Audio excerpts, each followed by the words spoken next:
रामपुर नाम के गांव में दो दोस्त रहा करते थे। एक का नाम राजू और दूसरे का नाम रामू। राजू बहुत अमीर था और वहीं रामू बहुत गरीब था। ये सब होते हुए भी उन दोनों में बड़ी मित्रता थी।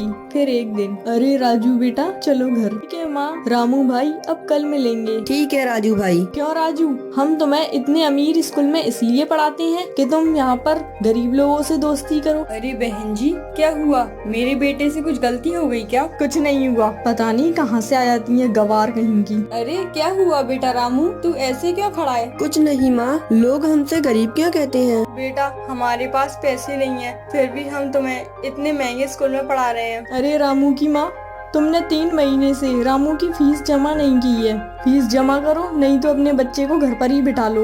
और हाँ, कल 30,000 रुपए लेकर आ जाना, नहीं तो रामू को कल घर पे भगा देंगे। मैडम, हम गरीब इंसान हैं, मैं दिन भर मेहनत करती हूँ, फिर भी हम एक वक्त का ही खाना खा पाते हैं। मेरी मानो तो मैं कल आपको 30,000 नहीं 5,000 जमा करवा दूंगी। जब तुम्हारी हैसियत नहीं थी तो क्यों पढ़ाते हो अपने बच्चों को इतने महंगे स्कूल में? हाँ, आखिरकार रईसी कहाँ जाएगी तुम्हारी? आखिरी बार बोल रही हूँ, कान खोल के सुन ले। कल अगर बच्चे की फीस जमा नहीं की तो अपने बच्चे को कल स्कूल मत भेजियो। ठीक है मैम, बच्चे को मत निकालो, मैं कल ही 30,000 रुपए ले आऊंगी। फिर रामू और उसकी माँ अपना दुखी मन लेकर घर आते हैं। माँ, बहुत भूख लग रही है, कुछ खाने को हो तो दे दो। बेटा कल रात को मैंने खाना नहीं खाया था, रोटी रखी है वो खा ले और मिर्ची खा ले। ठीक है माँ। माँ आप भी खा लो, आपने कल रात से कुछ भी नहीं खाया है। नहीं बेटा, कल रात से मेरा सर बहुत दर्द कर रहा है, मैं डॉक्टर के यहाँ से दवाई लेकर आती हूँ। माँ, जब हम इतने गरीब हैं तो मुझे इतने महंगे स्कूल में क्यों पढ़ा रही हो?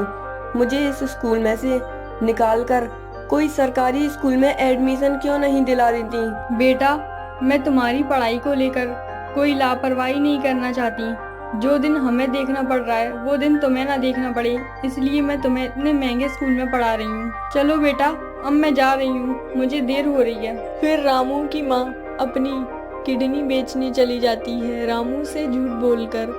और इधर बेचारा रामू भगवान से प्रार्थना करता है कि मेरी माँ जल्दी से ठीक हो जाए। डॉक्टर, तुम मेरी एक किडनी निकाल कर बेच दो, मुझे पैसों की बहुत जरूरत है, मैं अपनी किडनी को बेचना चाहती हूँ। चलो ठीक है, मैं तुम्हारी किडनी तो निकाल लूंगा, पर तुम्हें उस किडनी के कम ही पैसे मिलेंगे, क्योंकि तुम्हारा शरीर मुझे बहुत कमजोर दिखाई दे रहा है।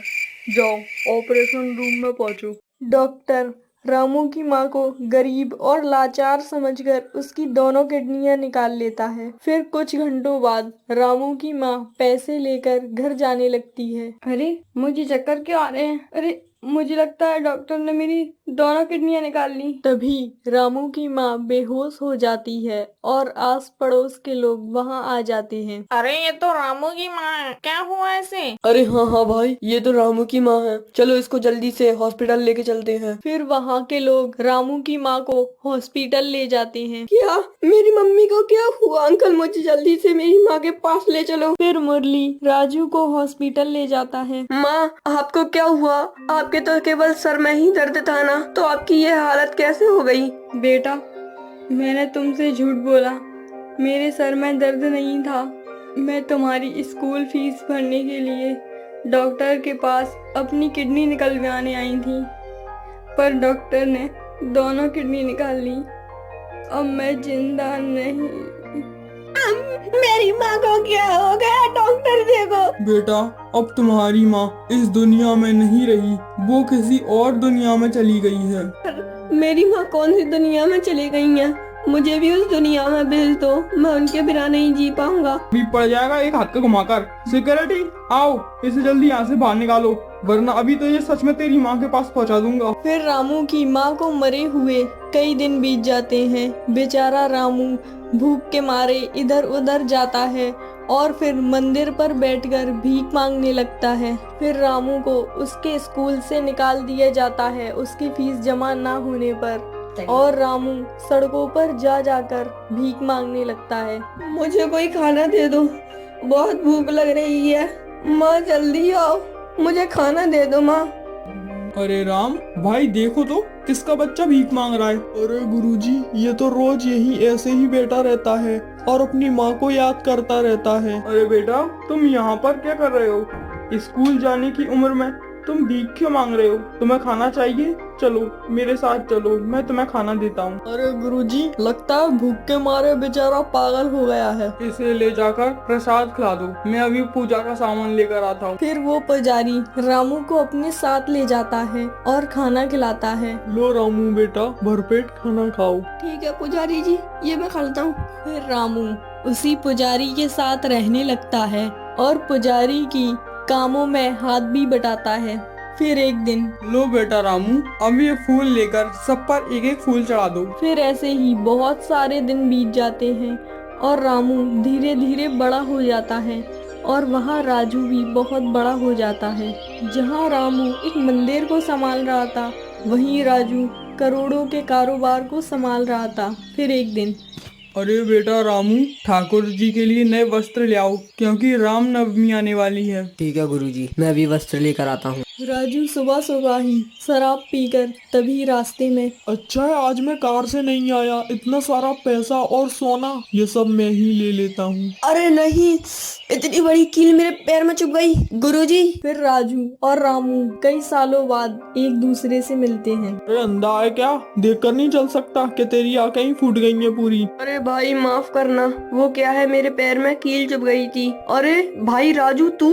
अरे भाई रामू, तू कितना भिखारियों की तरह रहता है। मुझे देख, चोरी करता हूँ, शराब पीता हूँ, सबके साथ गलत करता हूँ, फिर भी देख मुझे ये सोना डला मिला अभी अभी। चल मेरे साथ, मैं तुझे 2 मिनट में करोड़पति बना दूंगा। छोड़ ये पूजा पाठ। भाई तू सही कह रहा है, मैंने इतने वर्षों से भगवान की पूजा की है और मिला मुझे क्या? एक कील चुभ गई मेरे पैर में। और तो और मैं भगवान के लिए ही वस्त्र लेने गया था। फिर रामू उदास होकर गुरुजी के पास आता है। गुरुजी, मैं ये पूजा पाठ अब सब छोड़ रहा हूँ। मेरा दोस्त जो कि शराब पीता है, चोरी करता है, फिर भी वो आज करोड़पति है। और पता है, आज उसको सोने से भरा एक डिब्बा मिला और मुझे क्या मिला बदले में? एक कील, वो भी मेरे पैर में चुभ गई। बेटा, तू उससे तो अपनी तुलना मत कर, वो तो सिर्फ नशा ही करता है। तूने तो अगले जन्म में उससे भी बुरे कर्म किए थे, लोगों को मारा और नशीले पदार्थों का सेवन भी करता था। तूने अगले जन्म में लोगों की किडनी निकाल निकाल कर बेचता था, तो इस जन्म में तेरी माँ की किडनी बिच गई। बेटा, आज तुझे सूली पर चढ़ना था, उस बड़ी सी सूल को छोटी सी कील में बदल दिया। और आज के दिन तेरे दोस्त को राजा बनना था, पर उसे थोड़ा सा सोना देकर भगवान ने खुश कर दिया। ठीक है गुरुजी, मैं समझ गया कि मेरे कर्म बेकार थे। धन्यवाद भगवान आपका, जो आपने मुझे इतनी बड़ी मुसीबत से बचा लिया। हम जैसा कर्म करते हैं, हमें वैसा ही फल भोगना पड़ता है।